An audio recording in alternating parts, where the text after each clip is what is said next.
Hi guys. आज object oriented का lecture number 5 है, जिसमें हम लोग पढ़ेंगे पॉलीमॉर्फिज्म क्या होता है, कितने टाइप का पॉलीमॉर्फिज्म होता है, इसी में हम मेथड ओवरलोडिंग एंड ओवरराइडिंग क्या होता है, इस सब डिटेल में डिस्कशन करेंगे।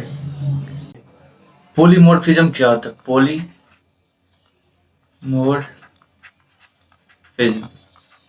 देखिए, पॉली मीन्स होता है मेनी,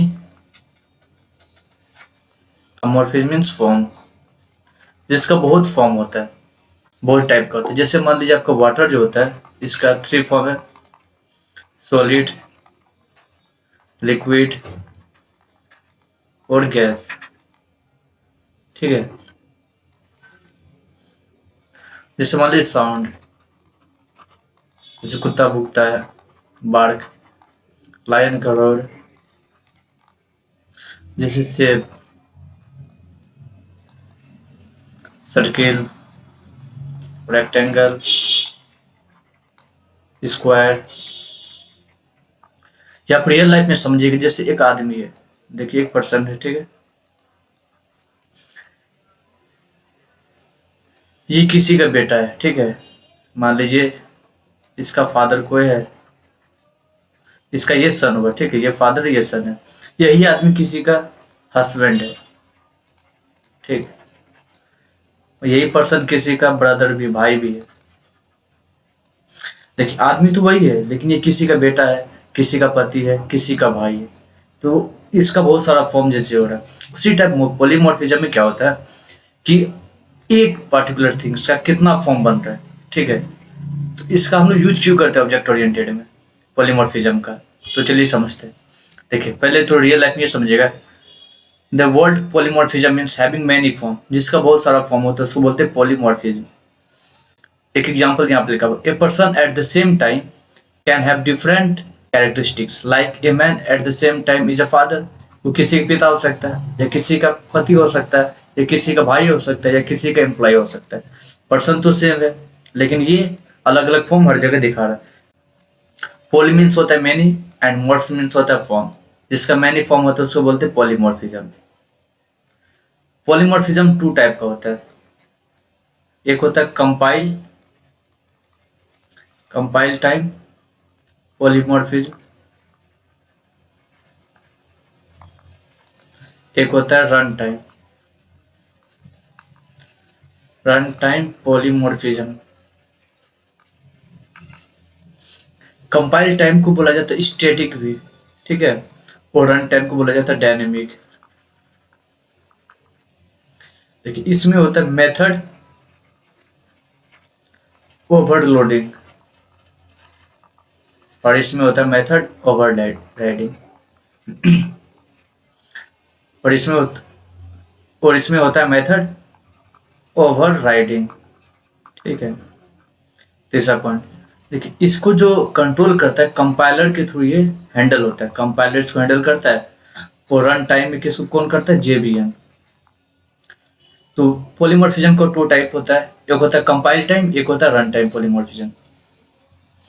आप देखिए मेथड ओवरलोडिंग और मेथड ओवरराइडिंग क्या होता है। कोई क्लास है, ठीक है, देखें पहले इसके बारे में समझते हैं। मेथड ओवरलोडिंग क्या होता है? एक क्लास है जिसमें मेथड का नाम सेम है, दोनों का नाम सेम है, ठीक है, और एक ही क्लास में दोनों मेथड बनाए हैं, दोनों का नाम सेम है।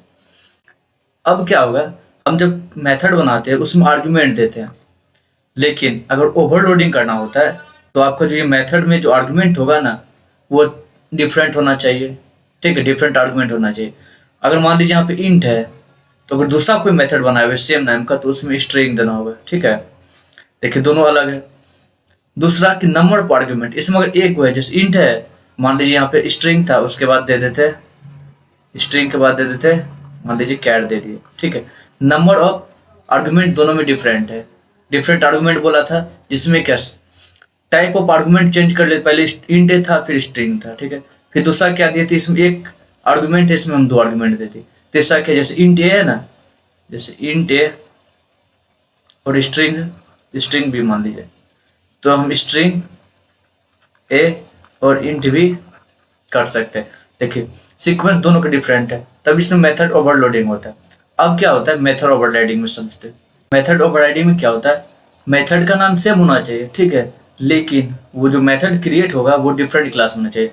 जैसे मान लीजिए ये क्लास में बना एक मेथड और दूसरा क्लास में एक मेथड बनाना होगा, ठीक है, लेकिन नेम जो होगा मेथड का मान लीजिए यहाँ पे दे देते सो, और ये भी दोनों सेम होना चाहिए, ठीक है। मेथड का नेम सेम होगा लेकिन क्लास डिफरेंट में होना चाहिए। इसमें था विद इन द क्लास और इसमें क्या with in the different class में होना चाहिए। तीसरा क्या सेम आर्गुमेंट, इसमें था डिफरेंट आर्गुमेंट होना चाहिए लेकिन इसमें सेम आर्गुमेंट होना चाहिए। इसमें क्या था डिफरेंट आर्गुमेंट लेकिन इसमें सेम आर्गुमेंट होना चाहिए, क्योंकि ओवरराइडिंग में क्या होता है, मान लीजिए 100 मेथड बनाए, यहाँ पे इंट दे दिए तो यहाँ पर भी आपको इंट देना पड़ेगा। आर्गुमेंट दोनों में सेम होना चाहिए, नंबर ऑफ आर्गुमेंट भी सेम होना चाहिए। अगर इसमें एक आर्गुमेंट है इसमें एक भी होना चाहिए। अगर इंट ए के बाद स्ट्रिंग है तो यहाँ पर इंट के बाद स्ट्रिंग होना चाहिए। सीक्वेंस भी सेम होना चाहिए और टाइप्स ऑफ आर्गुमेंट भी सेम होना चाहिए। और जो लास्ट पॉइंट है, जो मेन पॉइंट, अगर ये नहीं होगा तो आप मेथड ओवरराइडिंग नहीं कर सकते, जिसको बोलते हैं इनहेरिटेंस। और ये जब जो सब क्लास बनाए हुए हैं इसको एक्सटेंड करेगा। मान लीजिए इसका नाम एक्स रख दिए तो ये एक्सटेंड करेगा, यहाँ मान लीजिए ए नाम का क्लास था तो ए को, समझे, इनहेरिटेंस होना चाहिए तब मेथड ओवरराइडिंग होगा। तो पहले हम लोग समझते हैं मेथड ओवरलोडिंग कैसे होता है, क्या उसका कोड है, कैसे हम उसको समझेंगे, क्या मेथड ओवरलोडिंग हो रहा है या ओवरराइडिंग हो रहा है। देखिए मेथड ओवरलोडिंग में क्या बोलते हैं, सेम नेम ऑफ मेथड। यहाँ देखिए सो मेथड नाम सो इसका भी है इसका भी, दोनों का नाम सेम है। दूसरा point with in the same class, एक ही क्लास टेस्ट नाम का बना, उसी में दोनों मेथड है, विद इन द क्लास, ये भी हो गया। तीसरा पॉइंट है डिफरेंट आर्गुमेंट, ठीक है। आप देखिए आप कोई आर्गुमेंट नहीं दिए हुए, इसमें भी कोई आर्गुमेंट नहीं दिए हुए। आप अगर यहाँ पे जैसे इंट दिए तो यहाँ पे आपको क्या देना पड़ेगा, स्ट्रिंग, ठीक है। अब देखिए आर्गुमेंट दोनों क्या डिफरेंट आर्गुमेंट है। दूसरा सीक्वेंस ऑफ आर्गुमेंट, अगर इंट के बाद यहाँ पे स्ट्रिंग है तो यहाँ पे स्ट्रिंग के बाद आपको इंट देना होगा। डिफरेंट सीक्वेंस होना चाहिए आर्गुमेंट का, ठीक है। अब यहाँ पे देखिए 2 को दिया हुआ, यहाँ पे क्या 2 को दिया हुआ आर्गुमेंट, यहाँ पर भी 2 आर्गुमेंट दिया हुआ। अगर मान लीजिए यहाँ पे कैर भी दे दी, 3 आर्गुमेंट दे दिए तो ये मेथड ओवरलोडिंग होगा इसमें, ठीक है। अगर यहाँ पे इंट रहता है और यहाँ पर भी इंट रहता है, ये सब नहीं रहता, ठीक है, तो यहाँ पे क्या होता है, मेथड ओवरलोडिंग नहीं होता। तो यहाँ पे क्या मेथड ओवरलोडिंग नहीं होता। अब देखिए यहाँ पे ऑब्जेक्ट क्रिएट किए और यहाँ पे कॉल किए t.show, ठीक है, यहाँ पे t.show कॉल किए तो ये किसको कॉल करेगा, तो सबसे पहले किसका करेगा, देख क्लास टेस्ट बना हुआ था और ये show मेथड को यहाँ पे कॉल कर ले। अब यहाँ पे हम कुछ नहीं दिए में तो इसमें क्या होगा, वो कंफ्यूज हो जाएगा कि किसको कॉल करना है, ठीक है। अब जैसे यहाँ पे इंट दे दिए तो यहाँ पे मान लीजिए 2 दे देते तो आपका ये वाला फंक्शन कॉल होता है। अब एक ऑटोमेशन प्रमोशन होता है, इसमें क्या होता है कि आप जब मेथड क्रिएट करते हैं आप उसमें किसी टाइप का आर्गुमेंट या टाइप नहीं दे रहे हैं, कुछ अलग टाइप दिए हुए, लेकिन आप जब उसको कॉल करते हैं उसमें कुछ अलग आर्गुमेंट से कॉल कर रहे हैं, तो क्या होता है वो ऑटोमेटिक वो अपना पैरेंट में चल जाता है। जैसे आपको समझाते हैं, हम देखें यहाँ एक मेथड कॉल के 100 नाम का बनाया हुआ मेथड है जिसमें इंट दिया हुआ, 100 नाम पे स्ट्रिंग दिया हुआ यहाँ पे, ठीक है। अब हम जब ये मेथड कॉल कर रहे हैं यहाँ पे हम कैर दे दिए, अब बताइए जो 100 मेथड है किसको कॉल करेगा, इंट ब्लॉक करेगा, स्ट्रिंग ब्लॉक को करेगा। इसके लिए क्या करते हैं, एक ऑटोमेशन यहाँ पे देखिए, ये चार्ट आप समझ जाएगा। देखिए यहाँ पे क्या कैर है, ठीक है, तो हम कैर के पास आए। आप देखिए कैर क्या होता है, ऑटोमेटिक प्रमोट हो जाता है। कैर किस में जाएगा, इंट में, तो इंट मेथड कौन सा, ये वाला, तो इंट मेथड कॉल हो जाएगा, ठीक है। अब मान लीजिए यहाँ पे शॉर्ट में कुछ दिया हुआ रहता है, वो कन्वर्ट हो जाता है इंट में। अब देखिए अगर लॉन्ग यहाँ पे देते, लॉन्ग मेथड कुछ देते तो किस में चले जाता है, डबल में, लेकिन यहाँ डबल है नहीं है तो ये कुछ कॉल नहीं करता है। तो यही आपको समझना है कि कौन सा मेथड, यहाँ पे देखिए कौन सा आर्गुमेंट अपना ऑटोमेटिक प्रमोट होता है। जैसे कैर चले गया इंट में, ठीक है, यहाँ कैर था वो किस में चले गया, इंट में, और ये इंट मेथड लिखा जाएगा। इसी बोला जाता है ऑटोमेशन प्रमोशन। ये टेबल आपको याद करना पड़ेगा, याद करिए जब समझ जाइए सबसे अच्छा। अब देखिए वैर आर्ग मेथड क्या होता है। देखिए वैर गेट लिस्ट प्रायोरिटी, और इसको सबसे कम मान्यता मिलता है, प्रायोरिटी मिलता है। If no other method match then only works method will get chance. अब देखिए यहाँ पे जब मेथड हम क्रिएट किए हैं 100 नाम का, अब देखिए इसमें आर्ग्यूमेंट जो हम लोग कॉल कर रहे हैं यहाँ पे 100 मेथड में, अगर वो नहीं मिल रहा तो वो ऑटोमेटिकली वर्क आर्ग्स मेथड को कॉल कर लेगा। अब देखिए मेथड ओवरराइडिंग क्या होता है, इसमें क्या होता है, मेथड का नाम देखिए 100 मेथड और यहाँ पर भी 100 मेथड, नेम सेम है, दूसरा पॉइंट है डिफरेंट क्लास में होना चाहिए। देखिए टेस्ट नाम के क्लास में, ये एक्स वाई जेड नाम के क्लास में। तीसरा पॉइंट क्या बोला, नंबर पर आर्ग्यूमेंट सेम होना चाहिए। अगर हम मान लीजिए हम इंट देते हैं तो यहाँ पर भी आपको इंट देना होगा, ठीक है। अगर कैर देते हैं तो आपको यहाँ पर भी कैर देना होता है। मान लीजिए इसमें अगर 2 आर्ग्यूमेंट देते हैं तो इसमें भी आपको 2 आर्ग्यूमेंट देना होता है।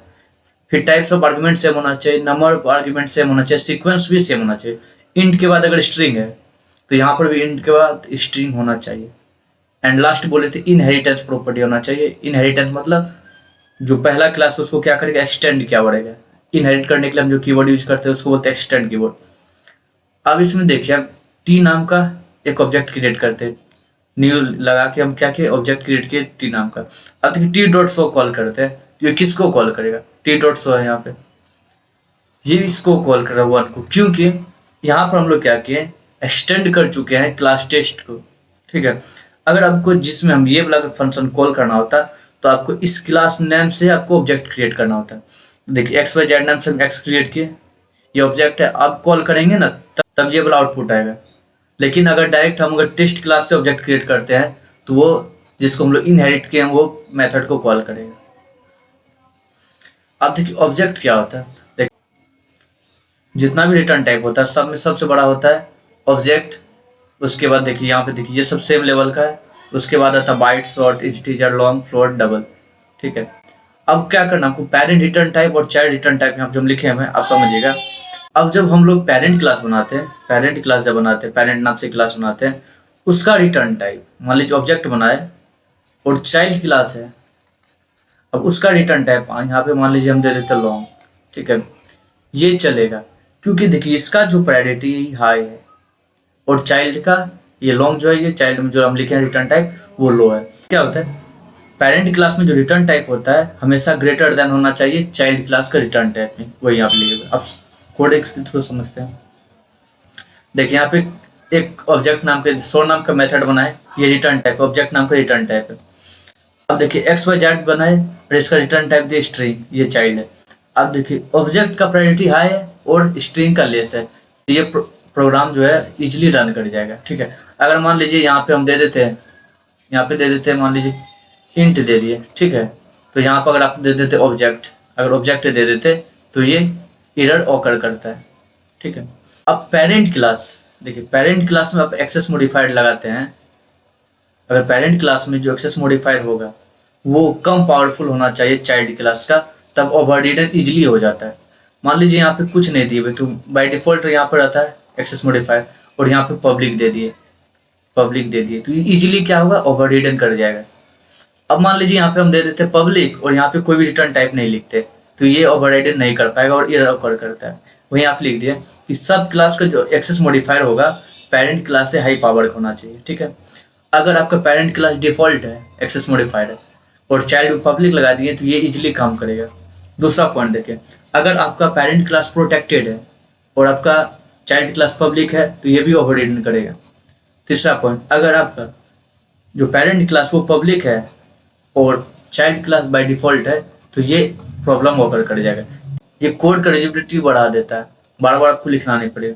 दूसरा इम्प्रूव्ड रीडेबिलिटी एंड मेंटेबिलिटी, आप उसको पढ़ के समझेंगे इजीली और उसको मेंटेन करना आसान होता है। तीसरा बोलता है support dynamic binding enabling the correct method to be at run time. अब इसको डायनेमिक बाइंडिंग कर सकते हैं रन टाइम पर। आपको अगर लग रहा है कि यहाँ पे बाइंडिंग करके इसको कन्वर्ट कर सकते हैं तब इसको इजीली यहाँ पे कन्वर्ट कर सकते हैं। तीसरा पॉइंट है, ये क्या समझता है, हर ऑब्जेक्ट को ट्रीट करता है एज अ सिंगल टाइप ताकि उसको जनरिक कोड में इजीली बना सके, कन्वर्ट कर सके या राइट कर सके। And that can handle object of different type, वो बहुत टाइप का जो ऑब्जेक्ट है उसको हैंडल कर सकता है। इसका परफॉर्मेंस इशू होता है। अब पॉलीमॉर्फिक बिहेवियर जो होता है एडिशनल कंप्यूटेशनल टाइम लेता है, जब वो रन करता है तो एडिशनल कंप्यूटेशन का टाइम लेता है, ये इसका डिसएडवांटेज। अब क्वेश्चन के बारे में देखते हैं, क्वेश्चन किस टाइप से पूछा जाता है इंटरव्यू में। पहला question, any effect on overriding when synchronized या strict F modified with method, ठीक है। क्या ओवरराइडिंग कोई प्रॉब्लम होगा? कोई प्रॉब्लम नहीं होगा। अगर आपका देखिए यहाँ पे सिंक्रोनाइज्ड हो या स्ट्रिक्ट एफ हो तो आप इसको ओवरराइडिंग कर सकते हैं। दूसरा पॉइंट है which method can not be overridden, अगर कोई भी मेथड फाइनल कीवर्ड लगा हो, स्टैटिक कीवर्ड लगा हो, प्राइवेट कीवर्ड लगा हो तो आप इसको ओवररिडन नहीं कर सकते, ठीक है। Final, static and private. क्या बोला can we achieve method overloading by changing the return type of method only. आप सिर्फ रिटर्न टाइप अगर चेंज कर देते हैं,